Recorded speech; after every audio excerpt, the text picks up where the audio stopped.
Principalmente me basé en el GOL del 2019, que es la literatura de EPOC. Para definirlo, bueno, es una enfermedad frecuente, prevenible, tratable y se va a caracterizar por síntomas respiratorios y limitación al flujo aéreo. Todo esto secundario a anomalías de las vías respiratorias y alveolares causadas generalmente por una exposición importante a partículas o agentes nocivos. Su incidencia va en aumento, se cree que va a ser la tercera causa de muerte ya para el 2020. Y vamos a tener en cuenta la patología, los mecanismos patológicos. Con respecto a la historia natural, va a haber alteración de lo que es la vía aérea, el parénquima pulmonar y los vasos pulmonares. Es decir, la exposición a sustancias nocivas va a generar mecanismos inmunológicos que van a llevar a daños irreversibles en los pulmones. Se produce entonces destrucción de los pasos aéreos, ¿sí?, distales a los bronquios terminales, que es lo que se conoce como enfisema, atrapamiento aéreo, hiperinsuflación pulmonar, que se va a manifestar como disnea, secreción, hipersecreción de moco, que van a ser los síntomas de la bronquitis, y esto se asocia a un mayor riesgo de exacerbaciones, alteraciones de intercambio gaseoso, y ya cuando hay compromiso de los vasos, hipertensión pulmonar. Pero también hay compromiso sistémico, los pacientes cursan con debilitamiento de los músculos respiratorios y caquexia, como así también está asociado a enfermedades concomitantes, como cardiopatía isquémica, insuficiencia cardíaca, osteoporosis, anemia, diabetes, síndrome metabólico. Este es simplemente una escamita donde está justamente lo que dije, exposición al agente nocivo, todo el mecanismo inmunológico que se genera y la hipersecreción de moco y la destrucción de los bronquios terminales. La inflamación y el estrechamiento de las vías aéreas periféricas conduce a disminución del BEF1. Y la destrucción del parénquima debido al enfisema también contribuye a la limitación del flujo aéreo y conduce a la disminución de la transferencia de gas. Entonces, ¿en quiénes vamos a hacer diagnóstico? El diagnóstico en un primer momento es clínico, ¿sí? Lo vamos a sospechar en pacientes adultos con síntomas, ya sea con tos, con o sin expectoración, disnea, y que estén asociados al consumo de tabaco o exposición a alguna sustancia química laboral o contaminación medioambiental. El riesgo de EPOC se va a relacionar con la carga total de partículas inhaladas a lo que se pone a lo largo de la vida. ¿Cuáles son entonces esos agentes nocivos? En primer lugar, el tabaco, cualquier forma de presentación. Sin embargo, solamente el 50% desarrolla EPOC. Tenemos también, como dije, la contaminación ambiental, ¿sí?, que tiene que ver con la combustión de biomasa utilizado para cocinar, el polvo y las sustancias químicas ocupacionales, aunque solo el 19% de los casos está asociado a EPOC, la contaminación ambiental externa y cualquier factor que afecte al desarrollo pulmonar durante el embarazo y la infancia. Entonces, en un paciente que venga con síntomas disnea, tos, expectoración y tenga estos factores de riesgo, es importante que se haga una espirometría para poder hacer el diagnóstico. Una espirometría que se hace pre-broncodilatadores y post-broncodilatadores. Para hacer diagnóstico de EPOC necesitamos que tenga una relación BF1-BFC post-broncodilatador menor a 0,7. Siempre fue esa la definición, pero bueno, como se sobrediagnostica y se subdiagnostica, ahora es muy importante tener en cuenta el límite inferior de la normalidad. Así que van a ver que en todas las espirometrías ahora también sale el límite inferior, que lo vamos a tener en cuenta sobre todo a los pacientes mayores y a los más jóvenes. Y con eso hacemos el diagnóstico de EPOC. Una vez que hacemos el diagnóstico de EPOC, tenemos que clasificar la enfermedad de acuerdo al grado de destrucción, es decir, teniendo en cuenta el BEF1, donde dividimos en GOL 1, cuando tiene un BEF1 mayor al 80%, esto se habla de un EPOC leve, entre 50 y 80 moderado, entre 30 y 50 de grado severo, y menor a 30 muy grave o muy severo. También para clasificar la enfermedad tenemos que tener en cuenta los síntomas, es decir, el impacto en la salud. Ahora les voy a decir qué utilizamos para evaluar los síntomas. Esta simplemente es una curva de una espirometría, volumen-tiempo, donde se ve claramente cómo en el EPOC, en el paciente que tiene EPOC, cae el BEF1, es decir, el volumen expirado forzado en el primer segundo, como cae, por lo tanto cae también la relación. Para evaluar los síntomas tenemos principalmente dos escalas, o son las que se usan. La escala para evaluar la disnea, que es la modificada de MRC, se mide de 0 a 4, donde 0 no tiene falta de aire, 4 con los mínimos movimientos ya refiere disnea. Y el CAT. Este test generalmente se lo damos a los pacientes antes de ingresar a la consulta, así los van completando tranquilos, donde se evalúa si tose, ellos tienen que clasificar de 0 a 5 el grado de tos, si tiene flemas, si presenta síntomas cuando sube una escalera, si le impide hacer las actividades diarias, ¿sí? Si duerme, el grado de energía, todo esto le da un puntaje, se suma y vamos a tener un número. Si es menor a 10, habla de un impacto bajo del EPOC. Si es mayor a 10, habla de un impacto medio alto. Esto es lo que le damos a los pacientes. Entonces, hacemos diagnóstico de EPOC. Teniendo en cuenta entonces la relación post-broncodilatador. Teniendo en cuenta la limitación del flujo aéreo, tenemos que clasificarlo si es un GOL 1, 2, 3 o 4. Y teniendo en cuenta los síntomas, el CAT y el MMRC, más la historia de exacerbación, nos va a ayudar a definir si se trata de un GOL A, B, C o D. ¿Por qué es importante esto? Porque esto nos va a servir para el tratamiento. GOL A, entonces va a ser aquellos que tienen síntomas, GOL A y C, aquellos que tienen menos síntomas, menos impacto. De 0 a 1 la escala de disnea y el CAT menor a 10.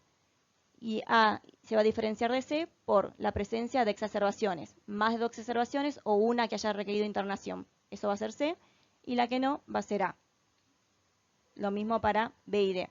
B y D siempre van a ser aquellos que tengan más sintomatología y a su vez se va a dividir dependiendo de las exacerbaciones.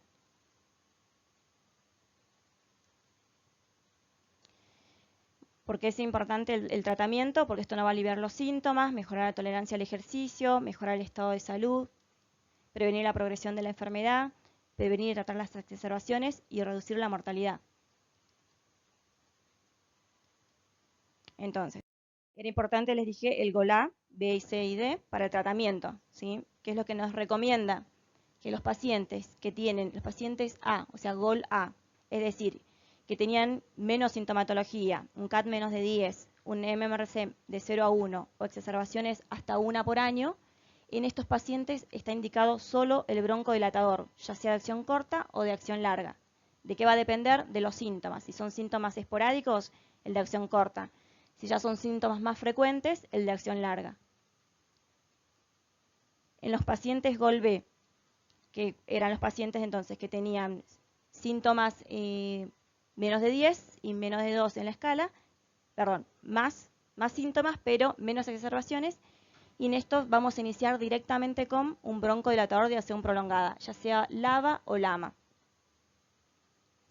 En los pacientes que tienen GOL C, entonces aquellos que tienen más de 2 exacerbaciones por año o uno que haya requerido internación, pero con bajos síntomas, se inicia con LAMA. Está recomendado iniciar con LAMA, ¿sí?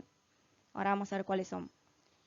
Y en los pacientes D, que serían como los más complicados, es decir, aquellos que tienen más síntomas, más exacerbaciones o hayan requerido internación, se recomienda iniciar con LAMA o directamente con un combinado o agregarle un glucocorticoides al tratamiento. ¿En qué caso le vamos a agregar glucocorticoides?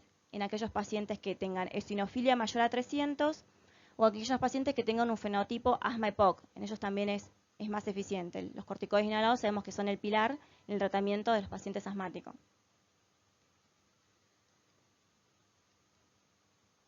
Características entonces de los fármacos. Bueno, tenemos el agonista beta 2, más conocido el salbutamol, y los de acción prolongada, los LABAs. Tenemos formoterol, indaterol, salmeterol, bilanterol, que son los más nuevos. Dentro de los anticolinérgicos, el de acción corta, el más frecuente es el hipertropio, el que todos conocemos, y los de acción prolongada, los LAMAs. Tenemos el tiotropio, que es el que más conocemos, el Spiriva, y los más nuevos, que son el glicopirronio y el umeclidinio. Como dice acá, el LAMA reduce la frecuencia de exacerbaciones y de hospitalización en mayor medida que los LABAs, por eso que son más útiles usar un LAMA que un LABA. Y el tratamiento combinado de LABA y LAMA es aún más eficaz que usándolos por separado. Esto ahora lo vemos bien.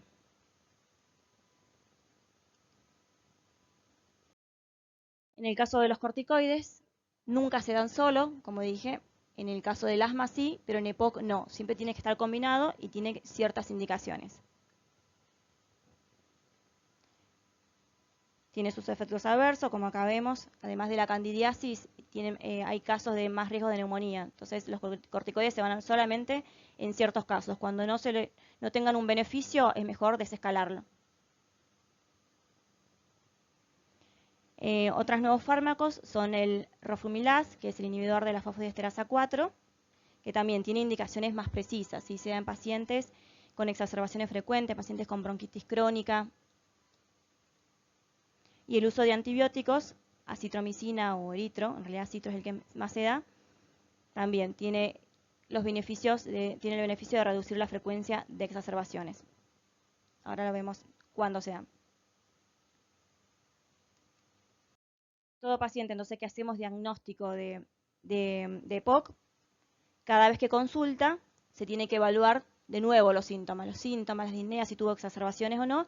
¿Para qué? Para poder reajustar la medicación, ¿sí? Se ve muchos casos de pacientes que hace años que toman o usan el Ceretil, el Symbicort, y la realidad es que el corticoide no lo necesitan. Podrían haber estado tratados muy bien solo con un broncodilatador. Y siempre cada vez que los vemos hay que chequear que estén haciendo correctamente la técnica. Este es un cuadrito que está bueno también para ver cuándo agregar una medicación, cuándo no, ¿sí? Pacientes con disnea, entonces dijimos que puede usar un LABA o un LAMA, y de acuerdo, si no mejora la sintomatología, se puede combinar, ¿sí? O pacientes que tenían un corticoide inhalado y un LABA y mejoran la sintomatología, se desescala, se puede pasar a un LABA-LAMA, o si no mejora la sintomatología, aumentar y hacer triple esquema. Lo mismo con las exacerbaciones, siempre que iniciamos con LABA o LAMA, vamos evaluando si, de acuerdo a la sintomatología, si tienen más exacerbaciones, se puede combinar o usar corticoides inhalados o LABA, o triple esquema en los casos necesarios, o sea, cuando no mejoran con este tratamiento. Y si no mejora, siguen sintomáticos, siguen con exacerbaciones, es ahí donde pensamos en si le agregamos roflumilaz, es decir, aquellos que tengan un BF1 menos del 50%, o aquellos que tengan antecedentes de bronquitis crónica. Y en aquellos que sean fumadores, en ellos agregarle acitromicina.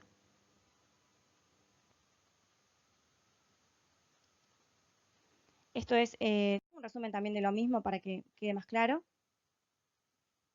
Entonces, pacientes que pertenezcan al grupo A, ¿sí? Iniciamos tratamiento con un broncodilatador. Evaluamos el efecto y vamos viendo terapias alternativas, ¿sí? Pacientes que tenían un GOL-B, teníamos A, B, C, D, ¿no? Pacientes que tenían más síntomas, iniciamos tratamiento con broncodilatador combinado, LABA más LAMA, ¿sí? Ingresamos LABA o LAMA, y si no mejoraban los síntomas se podía combinar. Lo mismo acá, es un mini resumen, lo mismo. Todo paciente del grupo C se inicia con un LAMA porque es más útil que el LABA, y vamos viendo si requiere tratamiento combinado o se le agrega un corticoide inhalado en los casos que ya dije, eosinofila mayor a 300 o que se trate de un asma EPOC. Y ya en los casos más severos, aquellos pacientes que tenían mucha sintomatología, pacientes que tenían ya más de 2 exacerbaciones por año o una internación, en estos pacientes ya iniciamos el tratamiento con un LAMA-LABA, y ahí vamos viendo. Le agregamos un corticoides, le agregamos roflumilaz o le agregamos macrólidos. Va a depender de las exacerbaciones que tengan los pacientes.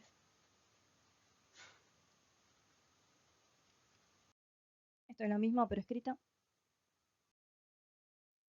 Bueno, además entonces del tratamiento farmacológico, es importante tener en cuenta el no farmacológico. Cesación tabáquica, a todos los pacientes recomendarlos dejar de fumar. La vacunación, una vez al año, la antigripal, sobre todo en época invernal. Y la antineumocóxica. Todo mayor de 65 años, aplicar una dosis y luego un refuerzo a los 5 años. ¿Por qué? Porque reduce el riesgo de exacerbaciones, hospitalizaciones y muerte hasta en un 50%. Oxigenoterapia va a estar indicado en un grupo de pacientes. Es recomendación A en todo paciente que tenga una presión arterial de oxígeno menor a 55. En el 55-60 va a depender si tiene otras comorbilidades como que esté asociado a hipertensión pulmonar, tenga un hematocrito mayor a 55 o signos de insuficiencia cardíaca derecha. En ellos, sí o sí, es indicación de oxigenoterapia domiciliaria. Y bueno, por último, el tema de la rehabilitación respiratoria. Hay evidencia A, ¿sí?, que mejora en la capacidad de ejercicio, reduce la disnea, mejora la calidad de vida y reduce las hospitalizaciones, como así también prolonga la sobrevida.